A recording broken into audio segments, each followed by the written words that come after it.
네, 다음 이 코로나19 지역사회 전파의 단초를 싹부터 잘라내야 합니다. 어제 서울 구로 콜센터 집단 감염이 확인되면서 수도권 방역에 비상등이 켜졌습니다.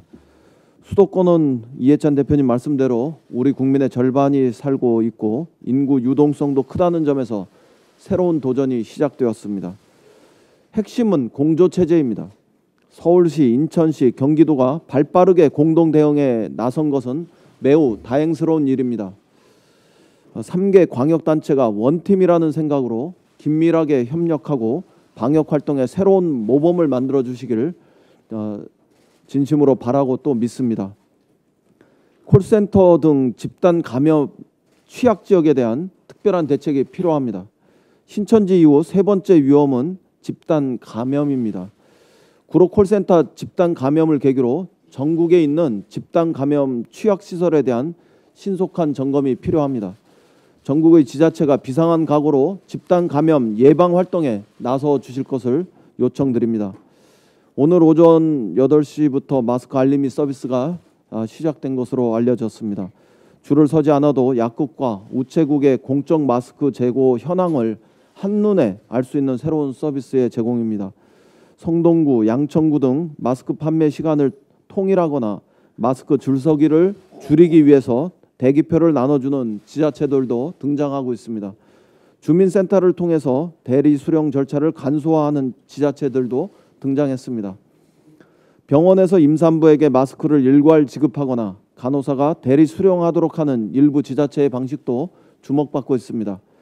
자체적으로 마스크 만들기 운동을 벌이고 있는 지자체도 많이 등장합니다. 전주시는 자체 예산으로 전주형 재난기본소득을 지급하기로도 했습니다. 이처럼 전국 곳곳에서 국난 극복을 위한 국민의 지혜가 들불처럼 번져나가고 있습니다.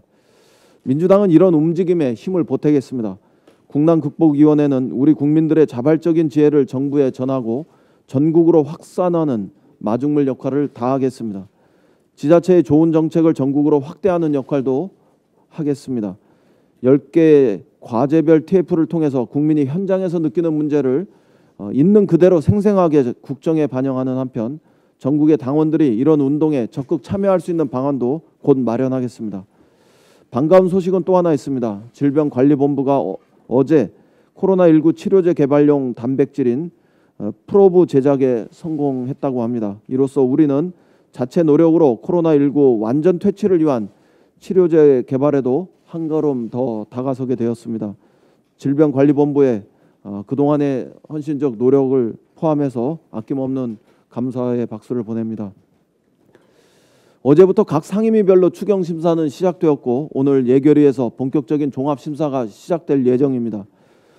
코로나19 확산에 따른 경제적 영향이 전 세계적으로 급격히 커지고 있어서 정부가 애초에 제안했던 추경 사업 중에 피해를 입으시는 분들에 대한 직접 지원 규모의 확대가 불가피해 보입니다. 우선 영세 자영업, 소상공인 분들에 대한 초저금리 대출에 많은 신청이 몰리고 있습니다. 대출 확대 2조 원의 추경 원안을 대폭 상향해서 소상공인 분들이 코로나 사태에서 주저앉지 않도록 해야 할 것으로 판단합니다. 이해찬 대표께서도 말씀하셨지만 정부는 과감하게 추경을 확대하는 그걸 통해서 지금의 코로나 피해를 해결하고 민생과 경제에 힘을 보태는 이런 전향적인 자세를 취해 줄 것을 요청합니다. 코로나19로 인해 일자리를 잃으신 분들 중 가장 힘든 분들은 일용직, 프리랜서, 알바 등 소득이 매우 낮은 저소득층들입니다. 이분들은 형편이 너무 어려워 구직 활동조차 힘들다고 합니다. 이분들에 대한 구직 촉진 수당도 대폭 상향할 필요가 있습니다. 끝으로 코로나 사태에도 불구하고 고용이 유지될 수 있도록 하는 특별 고용안정지원금을 대구 경북 지역을 비롯해 피해가 심각한 지역 중심으로 대폭 상향해 주실 것도 요청합니다. 이 모든 것들은 코로나19 피해 현장에서 절실히 필요로 하는 사업들입니다. 여야 의원들 모두 더 빠르게 그리고 더 창의적으로 지원 방법을 함께 찾아주실 것을 부탁드립니다. 이상입니다.